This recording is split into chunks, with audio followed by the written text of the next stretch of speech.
오늘 수요 성경 공부 오신 여러분들을 환영합니다. 우리 이제 잠시 기도하고 말씀을 공부하겠습니다. 하나님 아버지, 오늘도 저희들이 하나님 말씀을 공부합니다. 말씀 공부하면서 하나님의 은혜를 나눌 수 있도록 복의 복을 더하여 주옵소서. 예수님의 이름으로 기도하옵나이다. 아멘. 네, 오늘은 수요 성경 공부 마가복음 9장 14절에서 10장 말씀까지 함께 공부하도록 하겠습니다. 마가복음 9장 14절은요. 예수님께서 변화산 사건 다음에 일어나는 일입니다. 예수님께서 제자들과 함께 산에 올라가셨어요. 그리고 완전히 변화됐어요. 그래서 그 장면은 예수님이 누구신지를 발견하게 되고 제자들에게 그 예수님의 말씀을 들으라는 하나님의 음성으로 종결됩니다. 그 다음 장면이 바로 오늘 본문 14절입니다. 이에 그들이 제자들에게 와서 보니 큰 무리가 그들을 둘러싸고 서기관들이 그들과 더불어 변론하고 있더라. 그들이란 누구죠? 예수님과 세 제자들이죠. 근데 그들이 제자들에게 다시 와봤어요. 그랬더니 서기관들하고 그 큰 무리가 또 예수님의 제자들하고 막 그 다툼을 하고 있는 거예요. 이 장면을 이렇게 그려보면요. 제자들은 소수고 많은 사람들이 그 제자들에게 막 질문을 하고 따지고 하는 그런 상황이죠. 그러니까 제자들이 그 무리의 기세에 눌려있는 그런 장면입니다. 15절. 온 무리가 곧 예수를 보고 매우 놀라며 달려와 문안하거늘 예수께서 물으시되 너희가 무엇을 그들과 변론하느냐. 예수님을 보고 놀랐다 그래요. 온 무리가. 그러니까 여기 온 무리는 예수님과 그리고 예수님의 제자들과 그 다음에 나머지 사람들 모두를 말하는 거죠.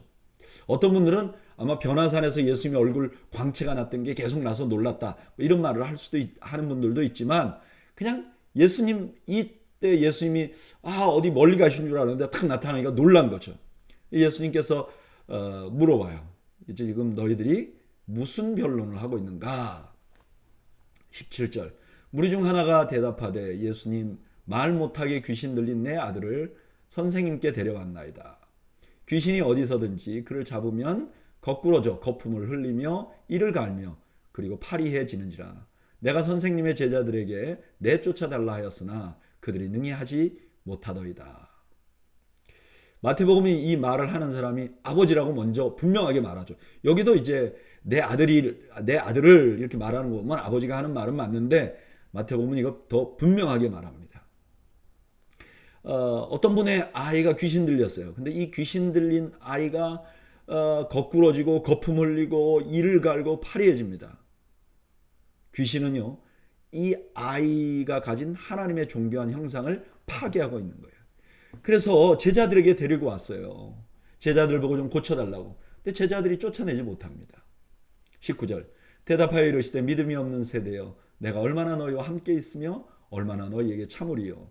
그를 내게로 데려오라 하시매 이에 데리고 오니 귀신이 예수를 보고 곧 그 아이로 심히 경련을 일으키게 하는지라. 그가 땅에 엎드려져 구르며 거품을 흘리더라. 예수님께서 믿음이 없는 세대예요. 그럽니다. 여기 세대라는 말은 제자들만 말하는 건 아니죠. 그러나 분명한 건 제자들도 포함되어 있는 거예요. 이 제자들은 믿음이 있는 세대여야 되죠. 믿음이 있는 사람이어야 되죠. 근데 지금 믿음이 없는 이 세대와 제자가 똑같은 거예요. 그들에게 예수님이 이렇게 말한 거죠. 왜 너희들이 믿음이 없느냐? 지금 이들이 귀신을 내쫓지 못한 이유는 힘이 없어서도 아니고 노력이 없어서도 아니고 믿음이 부족해서 그렇다는 거예요. 그렇게 말씀하시고 나서 그 귀신 들린 사람을 예수님 앞에 데리고 오니까 이 사람이 이 귀신이 발작을 합니다. 21절. 예수께서 그 아버지에게 물으시되 언제부터 이렇게 되었느냐 하시니 이르되 어릴 때부터니이다. 귀신이 그를 죽이려고 불과 물에 자주 던졌나이다. 그러나 무엇을 하실 수 있거든 우리를 불쌍히 여기사 도와주옵소서. 귀신의 궁극적인 목적은 뭐죠? 그 아들을 죽이는 거예요. 여러분, 세상의 악신의 목적은요, 우리를 피 뽑아 먹는 거예요. 우리를 말라 죽이는 거예요. 그렇게 말하고 나서 이제 이 아버지가 이렇게 말하는 거죠. 예수님에게 무엇을 하실 수 있거든. 이건 이미 이 사람이 믿음이 없는 거예요. 우리 예수님을 신뢰하지 않는 거예요. 왜 신뢰하지 않는가? 그동안 이 사람이 수없이 많은 사람들에게 이 아들을 안 데려갔겠습니까? 근데 고치질 못했어요. 지금은 제자들에게까지 데려갔는데 제자들도 못 고쳐요. 그러니까 이 사람이 예수님을 신뢰하는 마음이 없는 거예요. 그런데 바로 그에게 23절 예수께서 이르시되 할 수 있거든이 무슨 말이냐. 믿는 자에게는 능하지 못할 일이 없느니라 하시니 곧 그 아이의 아버지가 소리를 질러 이르되 내가 믿나이다. 나의 믿음 없는 것을 도와주소서 하더라.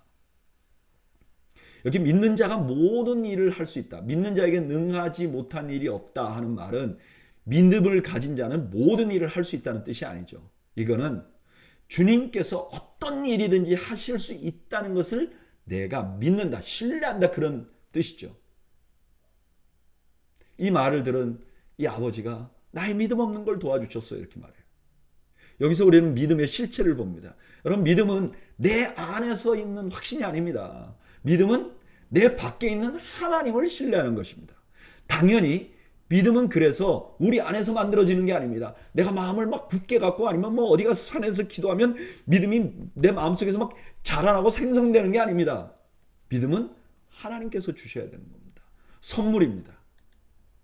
25절 예수께서 무리가 달려와 모이는 것을 보시고 더러운 귀신을 꾸짖어 이르시되 말 못하고 못 듣는 귀신아 내가 내게 명하노니 그 아이에게서 나오고 다시 들어가지 말라 하시매 귀신이 소리 지르며 아이로 심히 경련을 일으키게 하고 나가니 그 아이가 죽은 것 같이 되어 많은 사람이 말하기를 죽었다 하나 예수께서 그 손을 잡아 일으키시니 이에 일어서니라. 이 사람의 고백을 들은 아버지의 고백을 들은 주님께서 귀신에게 명령합니다. 귀신이 나가는데 그 귀신이 아이를 죽는 것 같이 만듭니다. 결국 악한 귀신의 목적은 우리를 죽이는 거예요. 근데 예수님께서 그 아이의 손을 잡아 일으킵니다. 그러니까 일어납니다. 아직 죽지는 않았죠. 죽은 것 같이 되었죠. 그러나 죽은 자를 일으키는 거예요. 그러니까 마치 후에 예수님을 하나님이 일으키시는 것 같은 그런 모습을 보여주는 장면이기도 합니다. 28절 집에 들어가시며 제자들이 조용히 묻자오되 우리는 어찌하여 능히 그 귀신을 쫓아내지 못하였나이까 이르시되 기도 외에는 다른 것으로는 이런 종류가 나갈 수 없느니라 하시니라.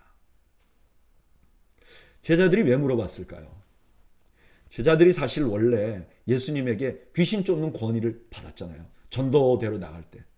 근데 지금 그런 권위를 분명히 받았는데 자신은 귀신 못 쫓아낸 거예요. 왜 그럴까요? 이렇게 물어보는 거죠. 그랬더니 주님이 이렇게 말씀하시는 거예요. 중요한 건 믿음이 없어서야. 그런데 믿음이 있는 사람의 중요한 특징은 뭐냐? 기도다. 이 말은 기도가 능력이라는 뜻이 아니라 믿음이 있는 사람은 내가 능력이 있는 게 아니라 하나님의 능력이 있다는 걸 신뢰하는 것이 믿음이잖아요. 그러니까 하나님을 신뢰하는 사람들은 뭐 할 수밖에 없어요? 기도할 수밖에 없는 것이죠. 우리 주님께서 그것을 보여주고 있는 것입니다. 오늘 본문은 주님께서 귀신을 내쫓는 능력을 보여주시는 말씀이에요. 이 말씀은 예수님이 얼마나 능력이 있으신 분인지 보여주는 장면이기도 합니다. 그러나 또한 제자들에게 이 기적을 통해서 믿음이 무엇인가를 보여주고 있어요. 예수님의 제자된 사람들이 이 세상을 살아가면서 가장 필요한 건 믿음이에요. 여러분 믿음이 없으면 우리는 세상의 조롱거리가 돼요. 여기 제자들이 그 귀신 들린 아이를 못 쫓아내가지고 거기서 막 사람들하고 논쟁하고 사람들에게 둘러싸여 있는 것처럼 조롱거리가 됩니다. 그런데 그 믿음이라는 게 우리의 확신이 아니에요. 우리 안에서 나오는 게 아니라 우리 주님의 능력을 신뢰하는 거예요. 그리고 주님의 능력을 신뢰하는 것이 믿음이라면 그 믿음은 기도로 나타납니다. 그럴 수밖에 없잖아요. 믿음이 있는 사람은 나는 능력이 없고 주님이 능력이 많다는 것을 아는 사람이에요. 그러니까 그걸 알면서 어떻게 기도 안 할 수 있어요? 기도하게 되죠. 그래서 기도하는 것은 내가 믿음이 있는 사람인가 아닌가를 드러내는 증거입니다. 그래서 나 자신이 믿음이 있는가 없는가 돌아볼 때 나의 기도 생활을 보면 돼요. 저는 오늘 말씀 묵상하면서 나의 기도 생활은 어떤가 이렇게 돌아봐. 이게 다시 말하면 나는 얼마나 믿음이 있는가 그렇게 돌아볼 수 그런 동일한 질문이겠죠. 결론은 이렇게 고백할 수밖에 없어요. 주님, 나의 믿음 없는 것을 도와주세요. 나의 믿음 없는 것을 도와주세요.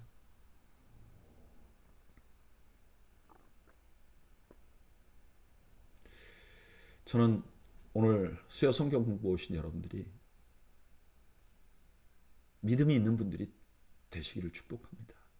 그리고 기도를 통하여 그 믿음을 드러내는 은혜가 있으시기를 주님의 이름으로 축원합니다. 여러분, 저는 여러분들이 하나님을 신뢰하기를 바랍니다. 하나님을 신뢰하기를 바랍니다.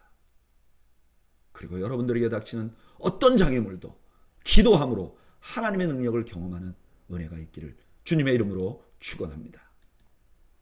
30절 그곳을 떠나 갈릴리 가운데로 지날새 예수께서 아무에게도 알리고자 아니하시니 이는 제자들을 가르치시며 또 인자가 사람들의 손에 넘겨져 죽임을 당하고 죽은 지 3일 만에 살아나리라 한 것을 말씀하셨기 때문이더라. 그러나 제자들은 이 말씀을 깨닫지 못하고 묻기도 두려워하더라. 예수님 제자들을 가르치는데 집중합니다. 여기 가르치다, 말씀하시다는 단어가 나오거든요. 이게 동사예요. 근데 이게 전부 다 미완료 동사예요. 그러니까 지금 갈릴리로 가시면서 예수님 한번 내가 이제 넘겨져서 죽게 될 것이야. 그리고 사흘 후에 살아날 것이야. 한 번 말씀한 게 아니라 계속 반복적으로 말씀하셨다는 거예요. 근데 제자들은 깨닫지 못했어요. 그러니까 이게 무슨 말인가 하고 두려워하기만 했다는 거예요.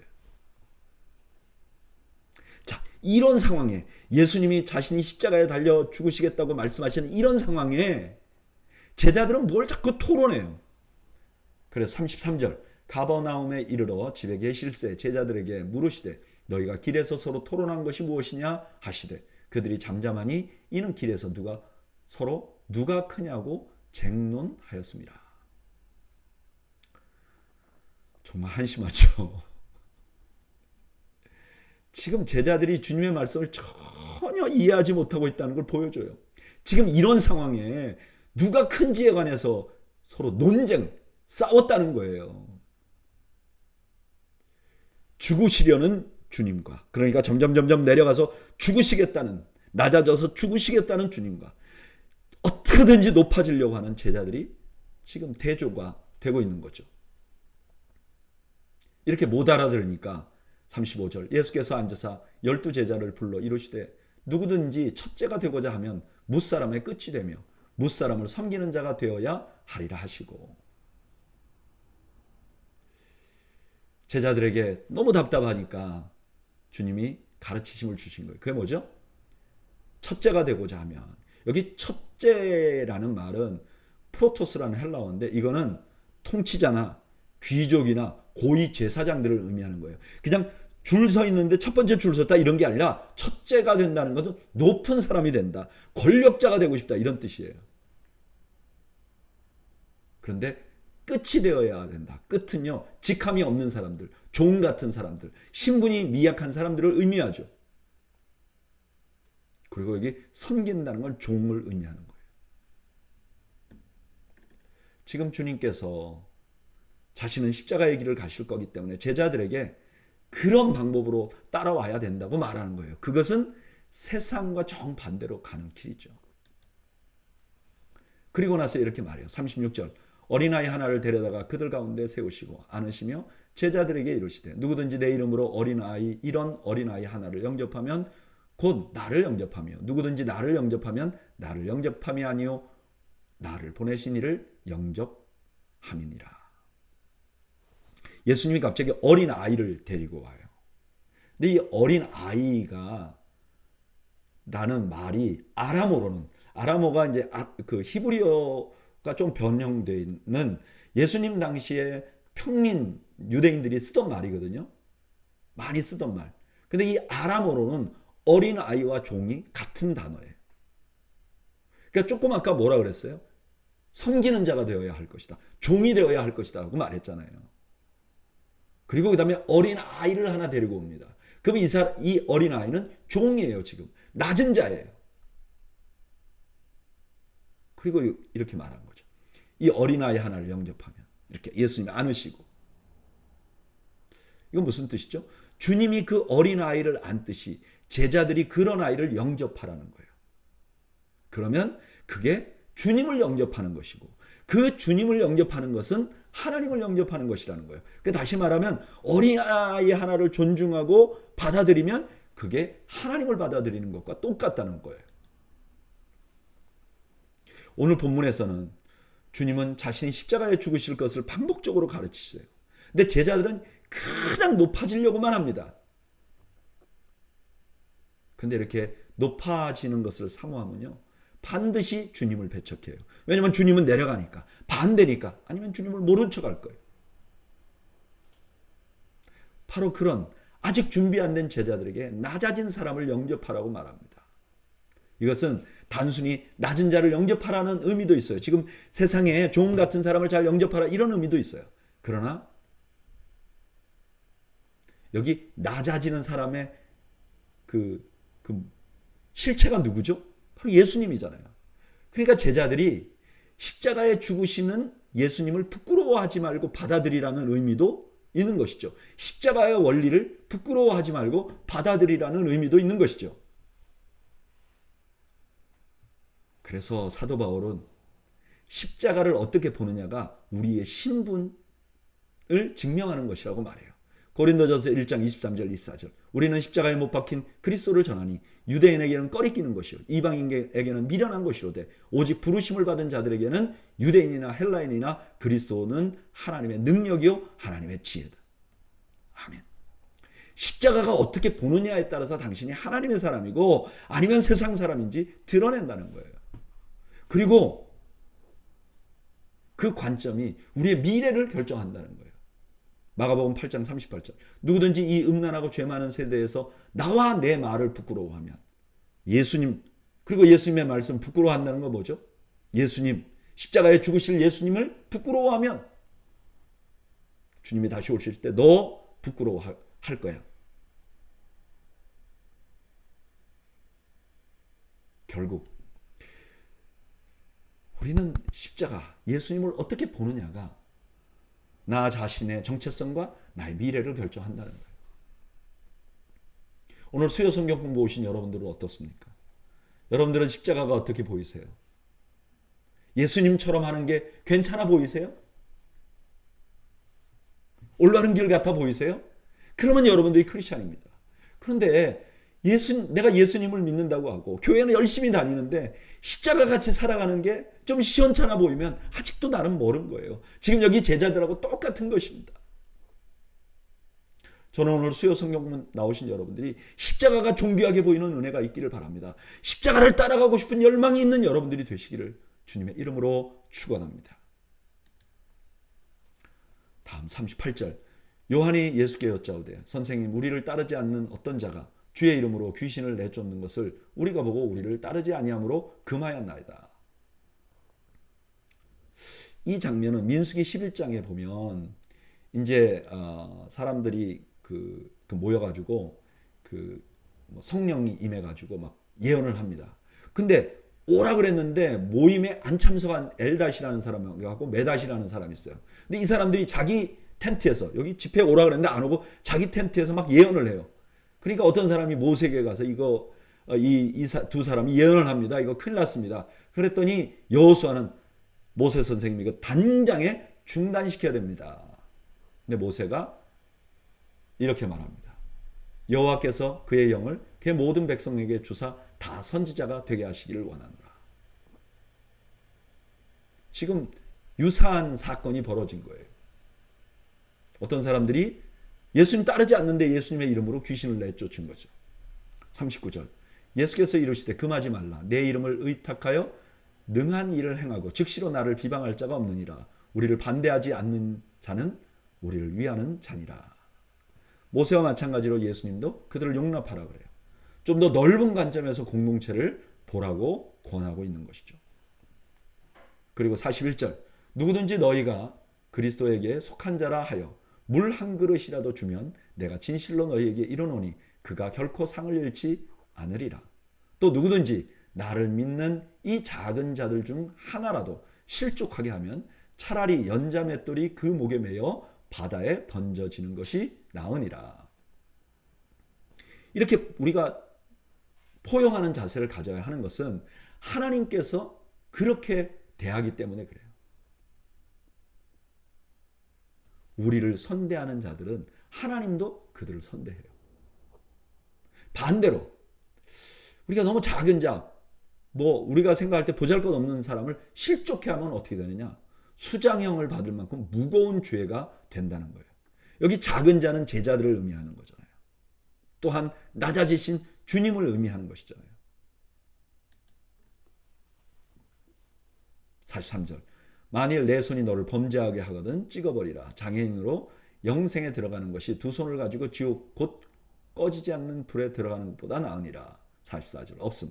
만일 45절 만일 내 발이 너를 범죄하게 하거든 찍어버리라. 다리 저는 자로 영생에 들어가는 것이 두 발을 가지고 지옥에 던져지는 것보다 나으니라. 이제 남을 실족해 하는 데서 43절부터는 나를 실족해 하는 것으로 주제를 바꿉니다. 똑같은 얘기인데. 44절에 없음은요. 어떤 사본에는 48절이 44절, 46절에 반복돼요. 거기에는 구더기도 죽지 않고 불도 꺼지지 아니하느니라. 근데 많은 사본에 그 없기 때문에 또 44절 없음이라고 기록된 거죠. 46절 없음 또 반복된 거죠. 47절 만일 내 눈이 너를 범죄하게 하거든 빼버리라. 한 눈으로 하나님의 나라에 들어가는 것이 두 눈을 가지고 지옥에 던져지는 것보다 나으니라. 거기에는 구더기도 죽지 않고 불도 꺼지지 아니하느니라. 나를 실족하게 하는 것이 너무나 심각한 결과를 가져온다는 거예요. 그래서 죄에 대해서는 아주 단호하라고 말씀하십니다. 그리고 사람마다 불로서 소금 치듯함을 받으리라. 참 어려운 말씀이에요. 이 말씀 준비하면서 제가 여러 주석을 봤는데 이게 참 의견이 학자마다 많이 달라요. 근데 대부분의 사람들이 이렇게 생각해요. 48절에 불이 나오잖아요. 지옥 불이죠. 그러니까 49절의 불도 비슷한 거 아니냐. 근데 저는 49절에 여기 불로서 소금 치듯함을 받으리라 할 때 이 불을 지옥불로 보기는 좀 어려운 것 같아요. 왜냐하면 소금이라는 건 정결하게 하는 역할을 하잖아요. 그러니까 오히려 이 49절은 이런 말씀 같아요. 우리가 우리를 실족시키면 우리가 지옥 가잖아요.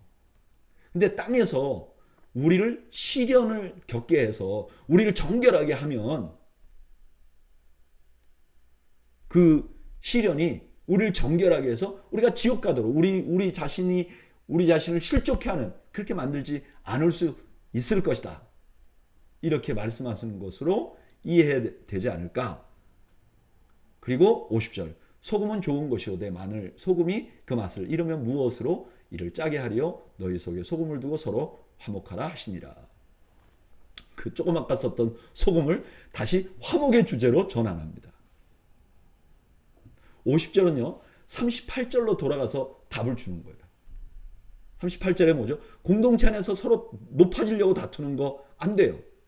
그리고 세상을 정죄하면서 다투는 것도 주님이 원하시는 것이 아니에요. 우리는 소금과 같은 역할을 해야 돼요. 그래서 세상을 화목하게 하는 그리고 형제들을 화목하게 하는 그런 도구가 돼야 된다고 우리를 가르치고 있는 것이죠. 오늘 본문은요. 주님의 십자가를 따라가는 제자들이 자기 자신과 또 가까운 형제들과 세상에 대해서 어떻게 살아가야 하는지를 알려주는 거예요.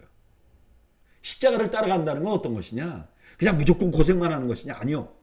십자가를 따라간다는 것은 자신에 대해서 엄격해야 되는 거예요. 단호해야 되는 거예요. 그리고 다른 형제들은 섬겨야 되는 거예요. 우리가 봤을 때 그들이 부족해 보이고 연약해 보이는 사람도 정말 형편없어 보이는 사람도 우리가 더 낮아져서 그를 섬겨야 돼요. 그리고 믿지 않는 세상에 관해서는 소금 같아야 돼요. 서로 화목하게 되는 역할을 해야 돼요. 내가 있음으로 이 사람들이 서로 화목하게 되는 그런 사람이 되어야 하는 거죠.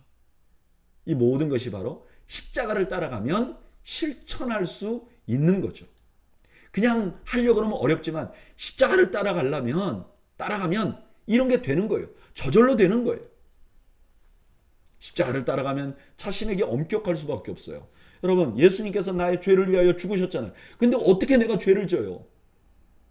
그리고 형제를 섬길 수밖에 없잖아요. 예수님이 십자가 지시기 전에 십자가의 의미가 뭐야? 내가 너희들 발 씻듯이 너희들도 그렇게 섬겨야 돼 라고 말씀하셨잖아요. 그리고 십자가를 바라보면 나 자신이 죽잖아요. 그러면 소금이 자기를 녹여 그 맛을 내듯이 사회에서 그리스도인이 하나 들어가면 그 형제 간의 그 가문이 화목하게 되고 그 직장이 화목하게 되고 이런 역할이 된다는 거예요.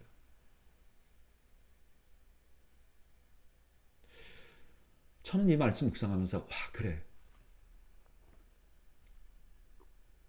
예수님의 십자가를 따라간다는 것은 그냥 이론이 아니구나. 이건 나의 삶에서 나타나야 되는 거로구나. 나는 정말 주님의 십자가를 따라가고 있는가? 나를 돌아봅니다. 여러분, 주님의 십자가를 따라간다는 건 말로 하는 것이 아닙니다. 내 삶으로 살아내야 하는 것입니다. 나에게는 엄격하고 그리스도인 공동체, 형제 안에서는 섬기며 믿지 않는 사회에서는 나를 녹여서 헌신해서 화목하게 만드는 역할. 그런데 이게 참 어렵지만 날마다 예수님을 바라보고 예수님을 묵상하고 또 예수님이 하라는 대로 하려고 몸부림치다 보면 나도 모르게 이런 삶을 살 수 있게 된다는 것입니다. 저는 개인적으로 그런 삶을 살고 싶습니다.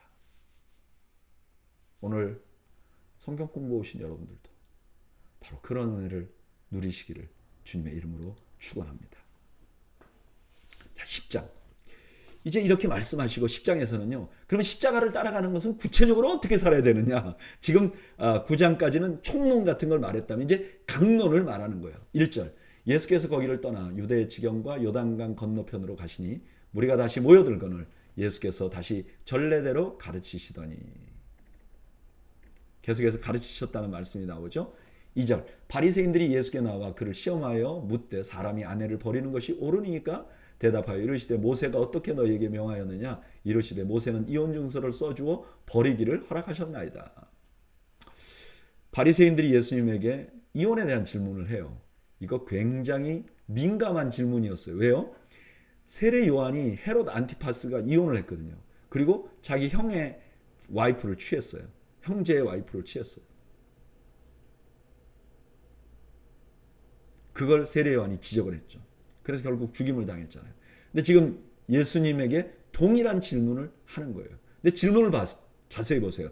사람이 아내를 버리는 것이 옳으니까? 이 사람들은요, 가능하다고 생각해요. 왜요? 구약 성경에 이혼 증서 써주라고 그랬으니까 가능하다고 생각하는 거예요. 근데 만약에 예수님이 가능하죠. 그래 버리면 어떻게 되겠어요? 세례 요한이 그거 지적하다가 순교했는데, 그럼 예수님, 야, 저건 정말 세속적인 사람이고 눈치 많이 보는구나. 이렇게 될 거 아닙니까? 5절. 예수께서 그들에게 이르시되 너희 마음이 완악함으로 말미암아 이 명령을 기록하였거니와 창조 때로부터 사람을 남자와 여자로 지으셨으니 이러므로 사람이 그 부모를 떠나서 그 둘이 한 몸이 될지라. 이러한즉 이제 둘이 아니요 한 몸이니 그러므로 하나님이 짝지어 주신 것을 사람이 나누지 못할지니라 하시더라. 이 사람들의 생각에는 예수님이 하라 하지 말라 뭐 그 둘 중에 한마디를 해야 될 거라고 생각했는데 예수님은 구약 성경의 의도까지 가게 합니다. 그리고 구약 성경의 의도는 뭐냐? 이혼을 하지 않는 것이라고 말합니다. 더 세례 요한보다 더 강력하게 말하는 거죠. 10절. 집에서 제자들이 다시 이 일을 물으니 이르시되 누구든지 그 아내를 버리고 다른 데에 장가드는 자는 본처에게 간음을 행하니요 또 아내가 남편을 버리고 다른 데로 시집가면 간음을 행함이니라. 아주 강력하게 이혼을 금지하는 말씀을 하는 거죠. 자, 오늘 본문에 예수님께서 이혼에 관한 말씀을 주셨어요. 아주 중요한 가르침. 아, 그렇구나. 주님은 절대로 이혼하지 말라 그랬어. 그리고 이 말씀을 또 하나의 율법으로 만들어서는 안 돼요. 제가 아는 어느 나라는 캐톨릭 신자들이 많은 나라예요. 근데 이 나라에서는 결혼을 안 한다는 거예요. 왜 결혼 안 하냐? 그러니까 교회에서 이혼하지 말라 그랬으니까 내가 이혼하기 싫어서 결혼하지 않는다는 거예요. 또 완전히 서로 부부가 살지 않으면서 교회가 이혼 신고를 안 하는 거예요. 그러니까 재혼을 안 하니까 그 다음에 같이 동거하는 여자분은 결혼을 못 하는 거예요. 합법적으로. 왜냐면 이 남편이 교회에다가 이혼 보고를 하면 이거 뭐 이렇게 죄를 짓는 것이다. 그래서 교회에서 정죄당하는 게 싫었어. 또 어떤 분들은요, 막 가정폭력이 도를 넘어서 생명이 위험한데도 피하지 말라고 가르친다고. 이혼하지 말라고 그랬으니까 피하면 안 돼. 그 가정에서 어쩌든지 견디고 맞더라도 견뎌야 돼. 이렇게 말한다고. 여러분, 이게 주님의 의도가 아닌 거예요. 주님의 의도는 뭐죠? 첫째는 너희가 십자가의 원리대로 살아야 해. 나는 십자가에서 죽을 것이야. 그러니까 너희도 나를 따라와야 돼. 이걸 지금 계속 말씀하시는 거예요. 근데 이 십자가의 원리대로 사는 것은 그냥 말로 하는 게 아니라 실천이 돼야 돼요. 근데 그 실천이 어디서부터 해야 되느냐? 가정에서부터 실천돼야 된다는 거예요. 가장 기초적인 공동체에서 실천되지 않는 것은 위선이기 때문에 그래요. 그러면 가정에서 뭘 실천하라고 강조하는 거죠? 지금 예수님이 계속 강조한 게 뭐죠? 첫째가 되려고 하는, 끝이 돼야 된다. 네가 누릴 권리, 첫째가 돼서 사람들을 통제하고 통치할 권리를 가지려고 하는 게 아니라 오히려 섬기려고 해야 된다. 너가 결혼해서 가정에서 네가 누릴 권리에 집중하면 안 돼. 그래, 내가 권리가 있지. 아, 모세가 이혼증서 써주면 된다 그랬지. 그러니까 내가 이 권리를 10분 활용해야지. 그러면 안 된다는 거예요. 심지어 하나님께서 주신 말씀도 그 의미를 곡해해서 내가 누릴 권리라는 데 집중해서 그것만 생각하면 하나님의 뜻을 어길 수도 있다는 거예요. 그러면 어떻게 되죠? 내 권리가 아니라 하나님의 뜻에 더 집중해야죠. 소금처럼 자기를 녹여야죠. 그래야 행복한 가정이 되는 거예요. 여러분, 우리 가정이 행복해지려면 어떻게 되는 줄 아세요? 남편이 아내가 내가 누려야 할 권리를 집중하면 행복해지지 않습니다. 내가 우리 가족 위해서 이렇게 열심히 나가서 일했는데 내가 집에서 이것도 못 누립니까? 누릴 수 있어요. 누릴 수 있습니다. 그러나 십자가에 달린 예수님을 한번 생각해 보세요. 누려야 할 걸 반드시 누려야 할까요? 내가 젊어서 내 커리어 다 자식하고 남편 위해서 내놓고 내가 지금 나이가 들었는데 이게 뭔가? 내가 지금 이 나이에 이것도 못해? 할 수 있어요. 그러나 예수님의 십자가를 바라보면 내가 할 수 있는 걸 다 하면서 사는 것이 그리스도인의 삶이 아닌 것이죠. 여러분, 우리는요 십자가를 따라가야 될 사람들이에요. 내가 누릴 것을 계산하는 게 아니라 내가 섬길 것을 계산해야죠. 그것이 어디로부터 시작되느냐? 가정에서부터 시작돼야죠. 저는 여러분들이 가정에서부터 십자가의 원리를 실천하는 은혜를 누리기를 주님의 이름으로 축원합니다. 13절, 사람들이 예수께서 만져주심을 바라고 어린아이를 데리고 오매 제자들이 꾸짖거늘. 진짜 제자들은 미치겠어요. 주님이 금방 가르치셨잖아요. 9장 36절에 어린아이를 하나 데려다가 그들 가운데 세우시고 그냥 세운 게 아니라 안으셨어요. 그리고 제자들에게 이렇게 말했어요. 내 이름으로 이런 어린아이 하나를 영접하면 나를 영접하는 것이다. 근데 이 제자들은 지금 어린아이가 오는데 꾸짖어요. 이 사람들이요, 주님이 가르친 가르침과 정반대의 가치관을 여전히 가지고 있는 거예요.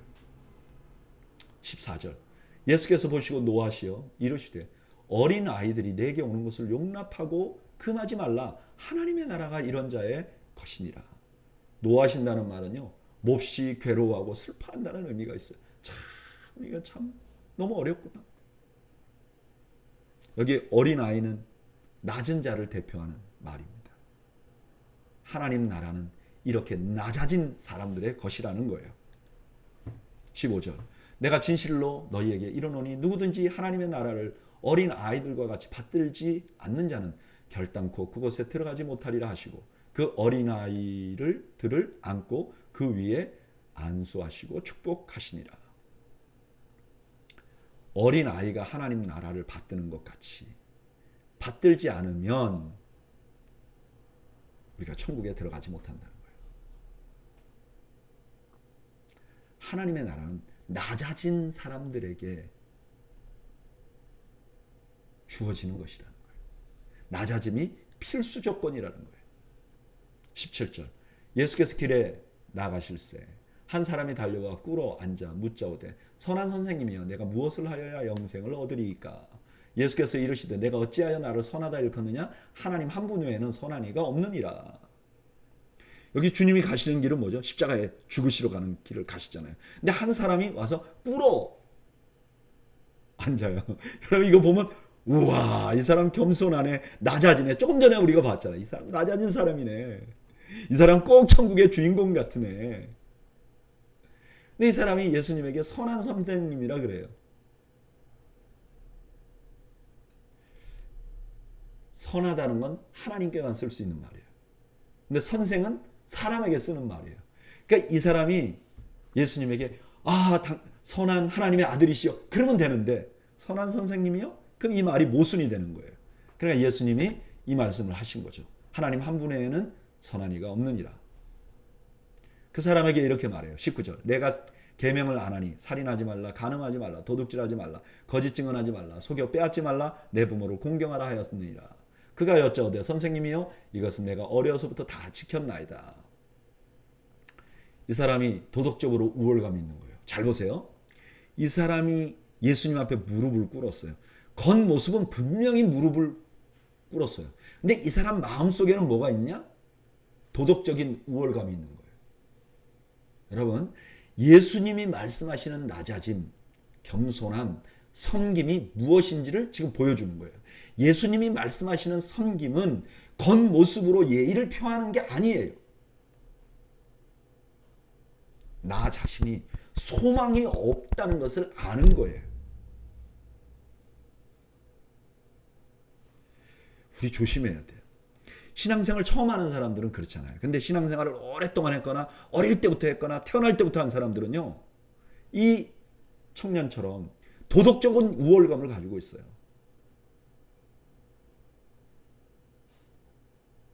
그래. 그래도 내가 좀 낫지. 그래도 내가 어려서부터 하나님 말씀 따라 살았지. 그러면 낮아지는 게 안 된다는 거예요. 내가 죄인이라는 게 뼈에 절여야 된다는 거예요. 21절. 예수께서 그를 보시고 사랑하사 이르시되 내게 아직도 한 가지 부족한 것이 있으니 가서 내게 있는 것을 다 팔아 가난한 자들에게 주라. 그리하면 하늘에서 보화가 내게 있으리라. 그리고 와서 나를 따르라 하시니 그 사람은 재물이 많은 거로 이 말씀으로 인하여 슬픈 기색을 띠고 근심하며 가니라. 지금 이 사람에게 예수님이 요청한 게 뭐죠? 재산을 팔아라. 두 번째, 가난한 자들에게 주어라. 세 번째, 예수님을 따르라. 저는 이제까지 이 예수님의 요청에서 앞에 두 개만 강조했어요. 예수님이 이 사람한테 재산을 다 바치려고 하는구나. 이게 물질에 관한 것이구나. 그래, 물질이 헌신이 돼야 진짜 헌신이지. 이렇게 생각하고 이렇게 설교한 적도 있었어요. 근데 오늘 본문을 가만히 보니까 여기에 핵심이 나를 따르라에 있는 것 같아요. 나를 따르라. 예수님을 따르는 거 뭐죠? 십자가의 길을 가는 거잖아요. 십자가의 길을 가는 건 뭐죠? 낮아져서 섬기는 것이잖아요. 그러니까 지금 예수님께서 이 부자 청년에게 한 요청은 넌 지금 고위 간원이야. 너는 위치만 고위 간원이 아니라 너의 마음이 영적 우월감을 가지고 있어. 도덕적 우월감을 가지고 있어.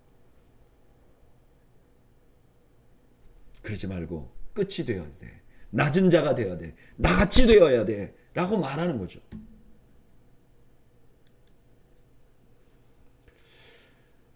이렇게 보니까 오늘 부자 청년은 제자들의 모습과 굉장히 유사해요. 여러분, 제자들은 주님을 따랐잖아요. 근데 낮아지라는 주님의 가르침은 잊어버렸어요. 그랬죠? 계속 높아지려고 그랬죠. 그런데 자기들이 주님 따라가고 있다고 생각한 거예요. 근데 사실은 따라가고 있지 않는 거였죠.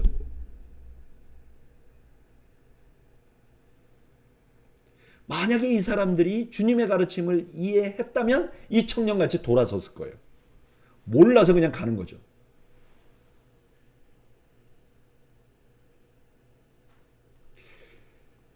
저는 가끔 주님께서 요즘 주님을 따르는 제자들에게도 낮아질 것을 요청하신다고 생각해요. 왜냐? 낮아지지 않고는 주님을 따라갈 수 없으니까. 이 부자 청년처럼 될 수 있으니까 낮아지라고. 이 부자 청년에게 요청한 것처럼 우리에게 낮아지라고 해요. 여러분, 낮아지는 거요? 참 괴롭습니다. 참 힘듭니다. 그냥 저절로 이런 말이 나와요. 주님, 나한테는 왜 그러세요? 저기 그냥 저 친구들은 잘하는데 왜 나한테만 이러세요? 심지어 어떤 분들은요, 주님이 나한테 낮아지라고 말할까봐 주님 가까이도 안 하는 사람들도 있어요. 여기 부자 청년처럼 말이죠. 그런데 여러분 잘 보세요. 이 사람은 얼마나 큰 걸 잃었습니까? 예수님 말씀처럼 낮아졌으면 얼마나 큰 축복을 얻을 수 있었을까요? 그런데 이 부자 청년은 근심했어요.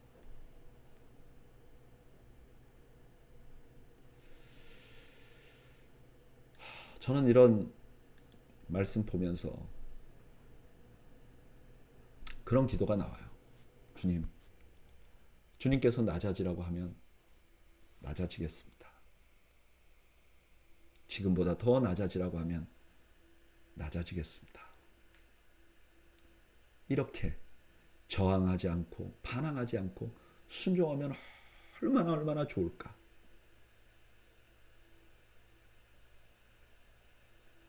그런데 많은 경우는 소리치고 저항하고 반항하다가 끌려서 낮아지는 경우가 얼마나 많은지 모릅니다. 예수님의 제자들처럼 말이죠. 예수님에게 책망받고 그리고 나서야 고난을 당하고 그리고 나서야 낮아지는 거죠. 저는 여러분들이 주님께서 우리에게 낮아지라고 요청하면 잘 순종하는 여러분들이 되시길 바라요. 그것이야말로 진정으로 우리를 복되게 하는 초청인 것입니다. 23절 예수께서 둘러보시고 제자들에게 이르시되 재물이 있는 자는 하나님의 나라에 들어가기가 심히 어렵도다 하시니 제자들이 그 말씀에 놀라는지라. 예수께서 다시 대답하여 이르시되 얘들아 하나님의 나라에 들어가기가 얼마나 어려운지 낙타가 바늘기로 나아가는 것이 부자가 하나님의 나라에 들어가는 것보다 쉬우니라 하시니. 참 이 말씀 이해하기가 어렵거든요. 근데 이 물질을 낮아짐과 연관해 보면 이 말씀도 너무 쉽게 이해가 돼요. 이 말씀은 낮아지지 않는 자가 천국에 들어가는 것이 불가능하다는 말을 다시 반복하여 말씀하고 있는 것이죠. 26절 제자들이 매우 놀라 서로 말하되 그런즉 누가 구원을 얻을 수 있는가 하니 예수께서 그들을 보시며 이르시되 사람으로는 할 수 없으되 하나님으로는 그렇지 아니하니 하나님으로서는 다 하실 수 있느니라. 할렐루야. 만약에 진짜 누군가 진짜 낮아져서 하나님 나라에 들어가야 한다면 들어갈 수 있는 사람 누가 있겠어요? 낙타가 바늘기로 들어가는 것보다 훨씬 어려운 거예요. 그런데 하나님께서 그렇게 해주실 거라는 거예요. 어떻게? 예수님을 십자가에 못 박음으로. 우리가 그 예수님을 바라보고 그 예수님의 은혜에 힘입어서 우리가 낮아진 십자가가 우리를 그렇게 만들 수 있는 것이죠. 28절 베드로가 여자와 이르되 보소서 우리가 모든 것을 버리고 주를 따랐나이다. 예수께서 이르시되 내가 진실로 너희에게 이르노니 나와 복음을 위하여 집이나 형제나 자매나 어머니나 아버지나 자식이나 전토를 벌인 자는 현세에 있어 집과 형제와 자매와 어머니와 자식과 전토를 100배나 받되 박해를 겸하여 받고 내세에 영생을 받지 못할 자가 없느니라. 베드로는 지금 예수님의 말씀을 여전히 물질적으로 받아들이고 있어요. 그런데 그런 수준에서도 예수님은 칭찬합니다. 그래, 너 그거 버리고 왔어. 너무 대단하다. 그리고 내가 너를 그런 헌신을 한 너를 보상해 주겠다. 근데 여기 잘 보세요. 형제와 자매와 어머니와 자식과 전토를 100배나 받는다. 아니, 형제와 자매와 어머니와 자식을 어떻게 100배를 받아요? 이건 숫자를 말하는 게 아니죠. 영적인 거죠. 또는 특별한 의미가 있는 것이죠. 우리가 이 땅에서 희생하면 우리 주님께서 갚아주세요. 그런데 그렇게 받기만 한 게 아니라 박해도 받아요. 내세에는 영생을 받게 될 것이. 31절. 그러나 먼저 된 자로서 나중되고 나중된 자로서 먼저 될 자가 많으니라. 저는 이제까지 이 말씀을 제자들에게 주는 경고로 알았어요. 그러니까 베드로가 제가 다 버렸습니다. 그랬더니 그래 잘했어. 그런데 너같이 먼저 된 자 중에 나중에 나중이 되고 나중에 믿은 사람들 중에 너보다 먼저 될 사람들이 있을 거야. 뭐 사도 바울 같이. 근데 지금 이번에 말씀을 묵상하니까 이 말이 다르게 보이더라고요. 그러니까 지금 먼저 된 자, 앞에 있는 자, 1등. 그러니까 높은 곳에 있는 사람들 있잖아요. 높은 곳을 추구하고 있는 사람들. 그런 사람들은 낮아질 거예요. 나중된다. 낮아질 거예요. 근데 지금 낮아진 사람들, 예수님을 따라하면서 겸손하게 된 사람들, 이 사람들은 나중에 먼저 자가 될 거예요. 영적으로 높아지는 일이 생길 것이라고 말씀하시는 것으로 들려요.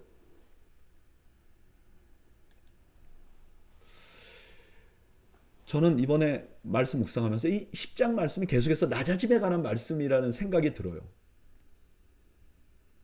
베드로는요, 자기가 낮아졌다고 생각하고 그 보상을 기대해요. 근데 주님이요, 그 보상을 약속하세요. 근데 가만히 그 보상을 보면 이건 세상적인 보상이 아니에요. 우리가 이때까지 생각지 않았던 차원의 보상을 약속하는 거예요. 그리고 주님을 따라가는 사람들이 처음에는 미숙하지만 처음에 높은 데 있었던 사람들이 점점 낮아져서 섬기는 사람들 돼서 결국 나중에 영적으로 높아지는 그런 사람들이 많을 것이다. 이런 약속을 주신 것이죠. 생각해보면 그리스도 안에 이런 일이 너무 많이 일어납니다. 주님을 위해 자기 권리를 포기하는 사람들이 지금도 너무 많아요. 충분히 예수 믿기 전에 충분히 자기가 1등이 돼, 고위관리가 되고 1등이 될 수 있는데 그걸 내려놓고 주님 따르는 사람들이 얼마나 많은지 몰라요. 그런 사람들이 세상적인 관점에서 아이고 저 사람은 저렇게 글쎄 잘 살 수 있는 사람이 저거 교회 다니다가 왜 저렇게 됐을까? 근데 만나보세요. 세상이 주지 못하는 보상을 그분들이 받고 있어요.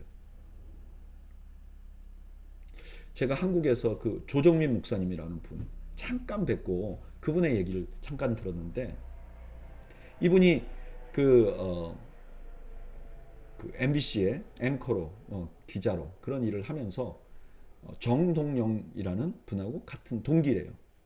한 분은 대통령 이렇게 후보가 됐고 한 분은 그냥 그 나이가 많아서 목사가 된 거죠. 누가 봐도 대통령 후보가 되는 게 낫잖아요.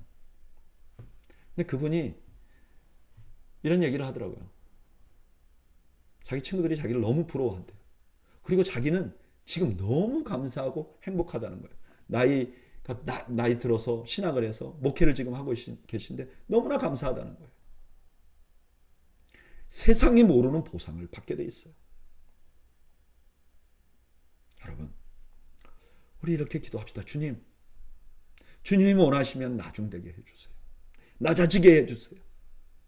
그래서 세상이 알지 못하는 하나님의 보상을 누리는 진정한 의미의 행복한 삶을 살 수 있도록 나를 이끌어주세요 라고 기도하는 여러분들이 되시기를 축복합니다. 32절 예루살렘으로 올라가는 길에 예수께서 그들 앞에 서서 가시는데 그들이 놀라고 따르는 자들은 두려워하더라. 이에 다시 12제자를 데리시고 자기가 당할 일을 말씀하여 이르시되. 아마 여기 그 예수님의 제자들과 또 따르는 자들은 예수님 제자 외에 따르는 사람들을 말할 거예요. 이 사람들이 예수님의 십자가를 말하니까 두려워했다고 말해요. 33절 보라 우리가 예루살렘으로 올라가노니 인자가 대제사장들과 서기관들에게 넘겨짐에 그들이 죽이기로 결의하고 이방인들에게 넘겨주겠고 그들은 능욕하며 침뱉으며 채찍질하고 죽일 것이나 그는 3일 만에 살아나리라 하시니라. 예수님이 언제 어디서 누구에게 죽임을 당하시고 그리고 부활할 것도 말씀하셨어요. 정말 분명하게 말씀하셨어요. 부활할 것도 말씀하셨어요. 35절 세베대 아들 야고보와 요한이 주께 나와 여짜오되 선생님이여 무엇이든지 우리가 구하는 바를 우리에게 하여 주시기를 원하옵나이다. 주님한테 내가 원하는 거 해달라고 말하는 거예요. 정말 답답하죠? 36절 이르시되 너희에게 무엇을 하여 주시기를 원하느냐 여짜오되 주의 영광 중에 우리를 하나는 주의 우편에 하나는 좌편에 앉게 하여 주옵소서. 첫째가 되려고 하는 거예요. 주님은 지금 십자가의 길을 가겠다는데 첫째가 되게 해달라는 거예요. 제자들의 무지를 말하는 거죠. 38절 예수께서 이르시되 너희는 너희가 구하는 것을 알지 못하는도다. 내가 마시는 잔을 너희가 마실 수 있으며 내가 받는 세례를 너희가 받을 수 있느냐? 그들이 말하되 할 수 있나이다. 예수께서 이르시되 너희는 내가 마시는 잔을 마시며 내가 받는 세례를 받으려니와 내 좌우편에 앉는 것은 내가 줄 것이 아니라 누구를 위하여 준비되었든지 그들이 얻을 것이니라. 예수님이 오죽하면 야 너희들이 구하는 거 너희가 몰라. 너희들이 구하는 거 그 십자가 고난을 통해서만 받을 수 있는 것이야. 근데 심지어 그것도 하나님 앞에 달려있어 우리가 구할 수 있는 게 아니야. 41절 열 제자가 듣고 야고보와 요한에 대해 화를 내거늘. 제자들이 화를 내는 거 보니까 그들의 욕심이 똑같은 거죠. 42절 예수께서 불러다가 이르시되 이방인의 집권자들이 그들을 임의로 주관하고 그 고관들이 그들에게 권세를 부리는 줄을 너희가 알거니와. 이 제자들이 원하는 게 뭐예요? 이런 집권자가 되고 싶은 거잖아요. 첫째가 되고 싶은 거잖아요. 43절 너희 중에는 그렇지 않을지니 너희 중에 누구든지 크고자 하는 자는 너희를 섬기는 자가 되고 너희 중에 누구든지 으뜸이 되고자 하는 자는 모든 사람의 종이 되어야 하리라. 예수 믿는 사람은 나를 따르는 사람들은 세상과 같은 꿈을 가지면 안 돼. 그거는 세상의 방법이야. 망하는 방법이야. 올바른 방법은 뭐냐? 섬겨야 해 라고 말씀하고 있는 거죠. 그리고 45절 인자가 온 것은 섬김을 받으려 함이 아니라 도리어 섬기려 하고 자기 목숨을 많은 사람의 대성물로 주려 함이니라. 예수님을 보라는 거죠. 나를 보라는 거죠. 예수님을 따라가라는 거죠. 예수님같이 예수님을 보고 확신을 얻으라는 거죠. 내가 섬기다 보면 정말 나만 손해보는 거 아니야? 아니야. 예수님을 봐. 이렇게 말씀하시는 거죠. 오늘 본문에는 예수님과 제자들이 서로 다른 모습을 갖고 있는 걸 한 번 더 강조합니다. 예수님은 첫째가 아니라 섬기는 자가 되는 길을 가시는데 제자들은 첫째가 되기를 원한다고 요청하는 거예요. 바로 그런 그들에게 주님이 내가 모델이야 라고 말하는 거예요.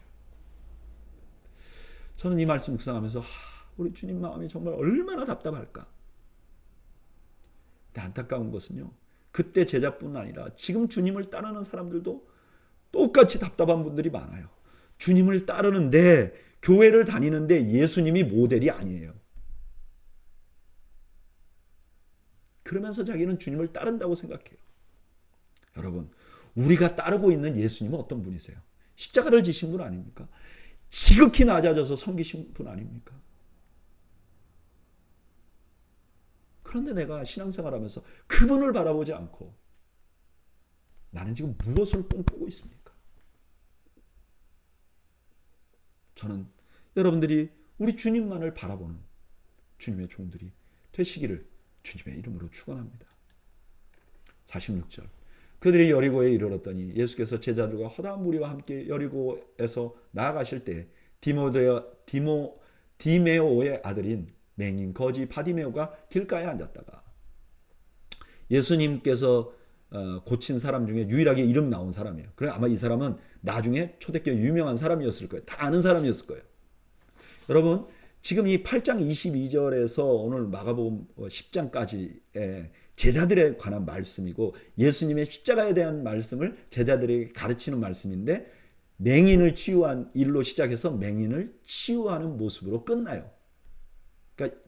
그러니까 여기에 있는 맹인은 제자들의 모습이 오버래핑 되는 거예요. 제자들의 모습을 그려주는 거예요. 47절. 나사렛 예수시란 말을 듣고 소리질러 이르되 다윗의 자손이여 나를 불쌍히 여기소서 하거늘 많은 사람이 꾸짖어 잠잠하라 하되 그가 더욱 크게 소리질러 이르되 다윗의 자손이여 나를 불쌍히 여기소서 하는지라. 이 사람이 예수님을 다윗의 자손이라고 부릅니다. 이 사람 육신의 눈은 어두운데 영적인 눈은 뜨고 있는 거예요. 이게 지금 비교가 돼요. 여러분, 이 바디메오는 어두운 육체적인 눈을 가지고 있었어요. 이 어두운 육체적인 눈은 제자들의 영적인 눈을 의미해요. 그런데 이 바디메오는 열려있는 영안을 가지고 있어요. 이게 제자들의 지금 육체적인 눈이에요. 비교가 되시나요? 49절. 예수께서 머물러 서서 그를 부르라 하시니 그들이 그 맹인을 부르며 이르되 안심하고 일어나라 그가 너를 부르신다 하매 맹인이 겉옷을 내버리고 뛰어 일어나 예수께 나아오거늘 예수께서 말씀하여 이르시되 내게 무엇을 하여 주기를 원하느냐. 맹인이 이르되 선생님이여 보기를 원하나이다. 제자들은 뭘 원했죠? 첫째가 되기를 원했어요. 왜 그렇죠? 그들의 영안이 어두운 걸 몰랐어요. 그들의 영안이 어두운 걸 몰랐어요. 근데 이 사람은 보기를 원했어요. 왜요? 자기가 시각장애인이라는 걸 인지했기 때문이에요. 제자들의 문제가 뭐냐? 자신들이 눈이 어둡다는 걸 몰라요. 그러니까 눈을 열어달라고 예수님께 기도하지 않는 것이죠. 52절. 예수께서 이르시되 가라 내 믿음이 너를 구원하였느니라 하시니 그가 곧 보게 되어 예수를 길에서 따르느니라. 여기 믿음은 뭐죠? 주님을 신뢰하는 거예요. 여기 구원은 뭐죠? 육체적으로 시력을 회복하는 것도 구원이고 영적인 구원도 마찬가지예요. 나중에 예수를 길에서 따랐다. 그래서 이 사람이 제자가 되었어요. 나중된 자가 먼저 되는 거예요.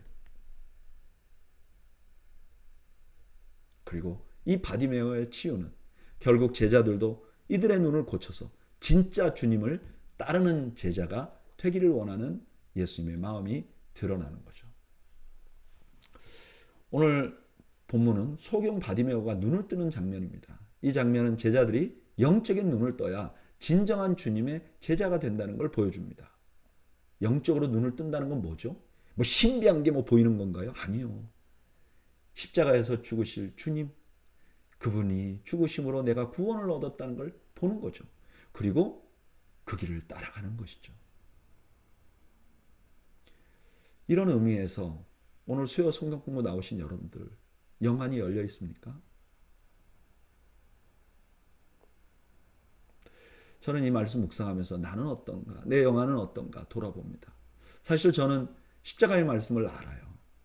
그리고 주님이 누구신지도 알고 그대로 따라가야 되는지도 알아요. 그런데 문제는요, 그대로 살아내지는 못해요.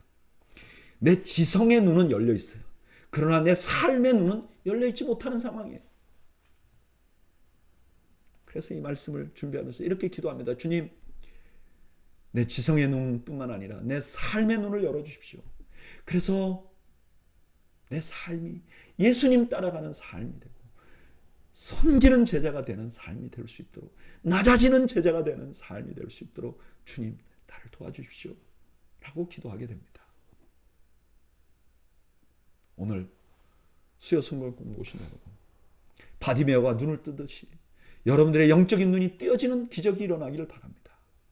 세상을 바라보는 것이 아니라 예수 그리스도, 나를 위하여 십자가에 죽으신 예수님을 바라보며 그 예수님을 따라 살기로 몸부림치시는 여러분들이 되시기를 바랍니다.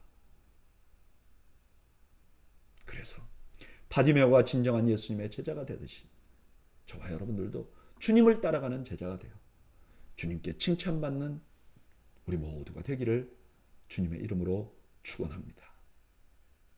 기도하겠습니다. 하나님 아버지, 우리의 어두운 영안을 열어서 주님을 바라보게 하시고 주님을 따르게 하시고 주님의 참 제자가 될 수 있도록 은혜와 자비를 베풀어 주시옵소서. 예수님의 이름으로 기도하옵나이다. 아멘. 네, 오늘 저녁에 여러분들 모두의 가정에 하나님이 주신 큰 평강이 함께 하시기를 주님의 이름으로 축복합니다. 감사합니다. 평안하세요.